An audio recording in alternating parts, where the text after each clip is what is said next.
Hello students, आज हम पढ़ेंगे एटॉमिक रेडियस के बारे में। एटॉमिक रेडियस जो क्लास 11th का टॉपिक है, चैप्टर 3 का टॉपिक है। ठीक है, बहुत इंपॉर्टेंट है। इसमें से क्वेश्चंस आते हैं, बहुत एग्जाम्स बोर्ड्स में भी आते हैं और कॉम्पिटिशन्स में भी आते हैं। तो हमें पढ़ना है एटॉमिक रेडियस। देखिए, आपने पढ़ा है कि एटॉमिक रेडियस क्या होता है। ये शेल्स हैं, तो distance from the centre to the outermost shell is known as atomic radius. इसे हम एटॉमिक रेडियस कहते हैं। लेकिन यहाँ प्रॉब्लम क्या है, हमें ये समझना है कि एक्चुअली एटम फ्रीली एग्जिस्ट करता ही नहीं है। एटम जो है फ्री स्टेट में नहीं रहते हैं, तो बॉन्डेड स्टेट में रहते हैं। जैसे कि सपोज कीजिए H2, N2, O2, ये सब बॉन्डेड फॉर्म्स हैं। और या फिर HCl, ये भी बॉन्डेड फॉर्म है। या फिर NaCl, ये आयनिक स्ट्रक्चर में बना हुआ है NaCl। तो इस तरह से एटम्स जो हैं वो फ्री स्टेट में ना होके एटॉमिक मॉलिक्यूलर स्टेट में होते हैं। अब मॉलिक्यूल में हम एटॉमिक रेडियस कैसे निकालेंगे, तो देखिए यहां हम देखते हैं। सबसे पहले हम देखते हैं कोवलेंट मॉलिक्यूल्स में, तो उसे कहते हैं कोवलेंट रेडियस। जब हम कोवलेंट मॉलिक्यूल्स में देखेंगे तो उसे कोवलेंट रेडियस कहते हैं। जैसे यहां हम एक एग्जांपल ले लेते हैं H2 का।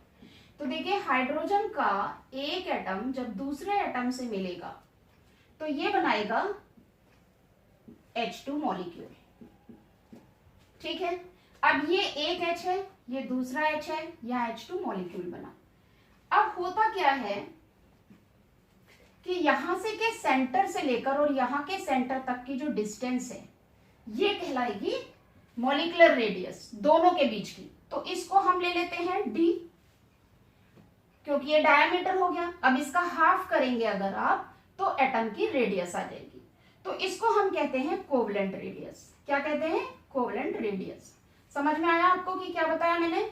जब दो एटम आपस में जुड़ करके कोवलेंट मॉलिक्यूल बनाएंगे तो उनके सेंटर की जो डिस्टेंस है उसका हाफ करने पर हमें कोवलेंट रेडियस मिलती है। ठीक है, समझ आया? तो ये कोवलेंट रेडियस है। अब देखना यह है कि अगर रेडियस एटम की है और रेडियस कोवलेंट है, तो आपको क्या लगता है कि कौन सी रेडियस बड़ी होगी? देखिए, एटम कैसे मिलते हैं। मान लीजिए एटम को हम देखते हैं, तो एटम ये है। अब इसकी रेडियस यहां से यहां तक है, अगर हम हाइड्रोजन को ले लेते हैं तो। ठीक है, तो ये रेडियस और ये रेडियस में आपको क्या लगता है किसकी बड़ी होगी? एटम की रेडियस हमेशा बड़ी होगी। क्यों होगी? क्योंकि यहां पर ये ओवरलैप कर देते हैं, तो ओवरलैप करने पे डिस्टेंस चली जाती है।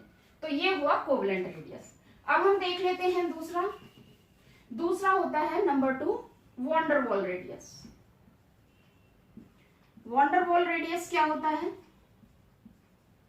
देखिए, जब एटम्स आपस में कोई बॉन्ड नहीं बनाएंगे लेकिन उनमें फोर्स ऑफ अट्रैक्शन से इलेक्ट्रॉन्स आपस में जुड़े रहेंगे, दोनों एटम्स के बीच में फोर्स ऑफ अट्रैक्शन होगा। तो वो कैसे होगा? मान लीजिए ये एक एटम है, ये दूसरा एटम है, ये इसका न्यूक्लियस है और ये इसका न्यूक्लियस है। अब इसका जो इलेक्ट्रॉन है वो अट्रैक्ट होगा इसके न्यूक्लियस के थ्रू, और इसके इलेक्ट्रॉन को इसका न्यूक्लियस अट्रैक्ट करेगा। तो यहाँ पे ये फोर्स ऑफ अट्रैक्शन से ये बने होंगे। तो इनके बीच का जो डिस्टेंस है, यहां से लेकर यहां तक की जो डिस्टेंस है, ये जो D है, इसका D/2 कर देंगे आप, तो आपको मिलेगा वॉन डेर वाल रेडियस। इसे कहते हैं वॉन डेर वाल रेडियस। समझ में आया? वॉन डेर वाल रेडियस में क्या होगा? कोई बॉन्ड नहीं बन रहा है, ये टच नहीं कर रहे हैं आपस में, एक एटम दूसरे एटम से कुछ दूरी पर है और दोनों के इलेक्ट्रॉन आपस में अट्रैक्ट हो रहे हैं। तो ये जो डिस्टेंस है, इस डिस्टेंस का हाफ कहला रहा है वॉन डेर वाल रेडियस। अब हमें देखना यह है कि अगर हमारे पास यहाँ वॉन डेर वाल रेडियस भी हो तो सबसे बड़ी रेडियस कौन सी हो जाएगी? वॉन डेर वाल रेडियस हो जाएगी। तो करेक्ट ऑर्डर क्या होगा? अगर हमें बताना है कि करेक्ट ऑर्डर बताइए वॉन डेर वाल रेडियस का, एटॉमिक रेडियस का और कोवलेंट रेडियस का, तो van der Waals radius would be the largest, then atomic radius and then covalent radius. Clear?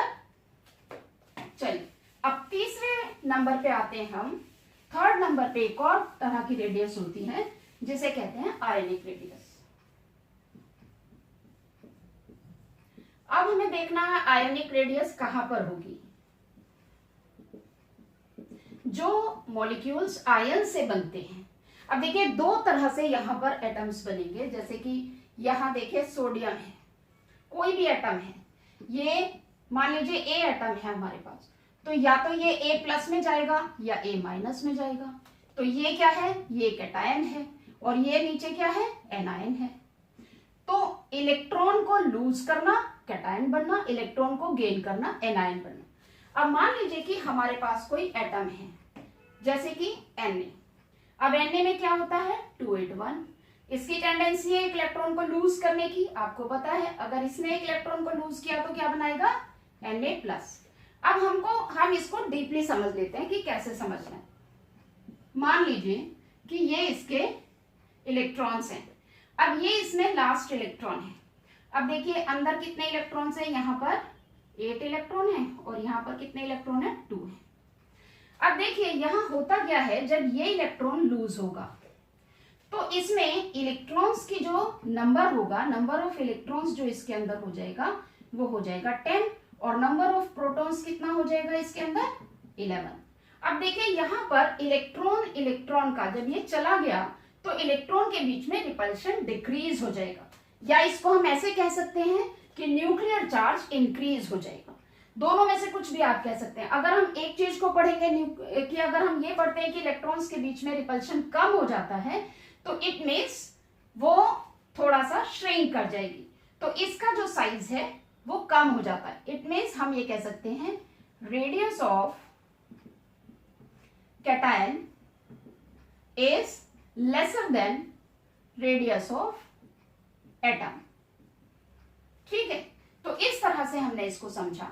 अब अगर हमारे पास कोई एटम है, मान लीजिए कि क्लोरीन है, क्लोरीन को हम लेते हैं, क्लोरीन एक इलेक्ट्रॉन लेने की टेंडेंसी रखता है क्योंकि इसमें क्या होता है 287, तो ये Cl- बना लेता है और क्या कर लेता है 288। अब इस चीज को समझ लेते हैं स्ट्रक्चर से। देखिए क्लोरीन की लास्ट ऑर्बिट में ऑलरेडी 7 इलेक्ट्रॉन्स हैं, यानी कि हम इस तरीके से बना सकते हैं। अब एक इलेक्ट्रॉन बाहर से यहां एंटर कर रहा है, तो जब ये इलेक्ट्रॉन यहां एंटर करेगा तो ये सारे इलेक्ट्रॉन्स जो है इसको क्या करेंगे, रिपेल करेंगे। जब ये इलेक्ट्रॉन यहां एंटर करेगा तो बाकी सारे इलेक्ट्रॉन्स इसको क्या करेंगे, रिपेल करेंगे। रिपेल करने का मीन्स कि इलेक्ट्रॉन्स के बीच में रिपल्शन बढ़ जाएगा। जब इलेक्ट्रॉन्स के बीच में रिपल्शन बढ़ेगा तो ये एक दूसरे को रिपेल करते हुए साइज को थोड़ा सा क्या कर देंगे, स्प्रेड कर देंगे। तो उस केस में Cl- का साइज इंक्रीज हो जाएगा। तो हम क्या कह सकते हैं, radius of anion is greater than radius of atom. और अगर हम कैटायन की बात करें तो क्या निकला था अभी कि रेडियस ऑफ कैटायन क्या थी, lesser than radius of atom. तो ये हमें पता चला। तो इसको हम ऐसे भी लिख सकते हैं, देखिए इसको हम एक और दूसरे किस तरीके से लिख सकते हैं इस ऑर्डर को, अगर आपसे एक साथ पूछा जाए तो रेडियस ऑफ एनायन, मान लीजिए A- है, वो ग्रेटर देन होगा radius of atom, and this one greater than from radius of cation. Cation सबसे छोटा हो जाता है, तो ये ऑर्डर होगा रेडियस का। अब हम एग्जाम्पल से समझ लेते हैं। अब देखिए मान लीजिए कि क्वेश्चन आ जाता है एग्जाम में कि Na+ और Mg+2 इन दोनों में किसका साइज बड़ा है और किसका साइज छोटा है। तो देखिए आप कैसे बताएंगे, Na+ में इलेक्ट्रॉन्स कितने हैं 10, प्रोटॉन्स कितने हैं 11, यहाँ इलेक्ट्रॉन्स कितने हैं 10, प्रोटॉन्स कितने हैं 12। अब यहाँ आपको ध्यान में क्या चीज रखनी है, देखिए नंबर ऑफ इलेक्ट्रॉन्स दोनों में सेम है लेकिन नंबर ऑफ प्रोटॉन्स का डिफरेंस है। तो यहाँ 11 प्रोटॉन्स 10 इलेक्ट्रॉन्स को अपनी तरफ खींच रहे हैं, यहाँ पर 12 प्रोटॉन्स 10 इलेक्ट्रॉन्स को अपनी तरफ खींच रहे हैं। ऑब्वियसली ये फोर्स ज्यादा होगा। अब जब फोर्स ज्यादा होगा तो देखिए ये न्यूक्लियस है, यहाँ पर 12 प्रोटॉन्स हैं और ये 10 इलेक्ट्रॉन्स को जब अपनी तरफ खींचेंगे बहुत तेजी से, ये फोर्स जब ज्यादा होगा तो साइज थोड़ा सा घट जाएगा। तो ऑब्वियसली साइज किसका बड़ा होगा, सोडियम प्लस का बड़ा होगा। तो इस तरह का क्वेश्चन आ जाता है तो आपको ऐसे आंसर देना है। अब देखिए एक और एग्जांपल मैं आपको बताती हूँ, बहुत अच्छा एग्जांपल है, आप समझिए। C-4 है आपके पास, N-3 है सपोज कीजिए, और O-2 है। अब इन तीनों में आपसे पूछा जाता है, मान लीजिए एग्जाम में आ गया कि इनका ऑर्डर बनाइए आप एटॉमिक रेडियस का। तो आप कैसे करेंगे, देखिए इलेक्ट्रॉन देखिए यहाँ पर कार्बन में कितने हो गए हैं 6 और 4 10, प्रोटॉन कितने हुए 6 ही हुए। यहाँ इलेक्ट्रॉन्स कितने हो गए 10, लेकिन प्रोटॉन कितने हैं 7। यहाँ इलेक्ट्रॉन्स कितने हैं 10, लेकिन प्रोटॉन्स कितने हो गए, प्रोटॉन्स इसमें हुए 8। ठीक है, अब देखिए इलेक्ट्रॉन्स में जब इलेक्ट्रॉन सेम होते हैं डिफरेंट एटम्स में तो हम कहते हैं आइसो इलेक्ट्रॉनिक स्पीशीज। ऐसे एटम्स को हम आइसो इलेक्ट्रॉनिक स्पीशीज कहते हैं। तो ये आइसो इलेक्ट्रॉनिक है। आइसो इलेक्ट्रॉनिक मतलब आइसो मीन सेम, जब सेम इलेक्ट्रॉन्स हो जाए। अब प्रोटॉन्स यहाँ पर डिफरेंट है, तो जिसमें प्रोटॉन ज्यादा वहां पे फोर्स ऑफ अट्रैक्शन ज्यादा, और फोर्स ऑफ अट्रैक्शन ज्यादा होने पर साइज छोटा। तो हमें देखना है यहाँ पर सबसे ज्यादा प्रोटॉन्स यहाँ पर है, तो इसका साइज सबसे छोटा हो गया। अब इन दोनों में देख लेते हैं, इन दोनों में इलेक्ट्रॉन प्रोटॉन इसमें दूसरे नंबर पे ज्यादा है, तो इसका साइज ऐसे हो गया। तो ये यहाँ पर ऑर्डर बनेगा। एक और एग्जांपल मैं आपको बता देती हूँ। यहाँ पर मान लीजिए हमें दिया गया है Mg+2, दूसरा दिया है K+, तीसरा दिया है Sc-2 और चौथा दिया है मान लीजिए S-2। अब हमें बताना है कि इन सब में एटॉमिक रेडियस को इंक्रीजिंग या डिक्रीजिंग ऑर्डर में हमें लगाना है। तो हम कैसे लगाएंगे, देखिए 2 कैटायन है 2 एनायन है। अब देख लेते हैं इलेक्ट्रॉन्स कितने कितने हैं। यहाँ पर इलेक्ट्रॉन 10 हो गए, ठीक है। यहाँ इलेक्ट्रॉन कितने हो गए 18 हो गए, आपको पता है। यहाँ इलेक्ट्रॉन कितने हो गए 34 36 हो गए, 34 होता है इसका एटॉमिक नंबर, 36 हो गए। यहाँ पर इलेक्ट्रॉन कितने हो गए 16 to 18, ये हो जाएगा। अब देखिए अब हम कैसे इनका इलेक्ट्रॉनिक कॉन्फ़िगरेशन लिख लेते हैं। 2 8 2 8 8 2 8 18 8 और 2 8 8। जब आप इनकी प्रैक्टिस करेंगे तो इतना टाइम नहीं लगेगा, क्योंकि कॉम्पिटिशन्स में इस तरह के क्वेश्चंस आते हैं, तब इतना टाइम नहीं लगेगा आपको। तो आप इनकी प्रैक्टिस करेंगे तब इमीडिएटली आप आंसर दे सकते हैं। अब देखिए सबसे छोटा साइज 2 शेल इसमें है, तो Mg+2 तो सबसे छोटा हो गया मान लीजिए, ठीक है। और सबसे बड़ा यहाँ 4 शेल है, तो सबसे बड़ा ये हो गया, 2 का तो हमें ऐसे पता चला। अब हमें देखना है K+ में और S-2 में, क्यों, क्योंकि दोनों का इलेक्ट्रॉनिक कॉन्फ़िगरेशन सेम आ रहा है। तो अब यहाँ कैसे हम देखें, यहाँ हमें देखना है ये कि एनायंस का साइज हमेशा बड़ा होता है, कैटायन का साइज हमेशा छोटा होता है, ये भी हमने पढ़ा है। तो इट मीन्स K+ छोटा होगा और S-2 बड़ा। तो इस तरह से हम किसी भी क्वेश्चन का आंसर दे सकते हैं।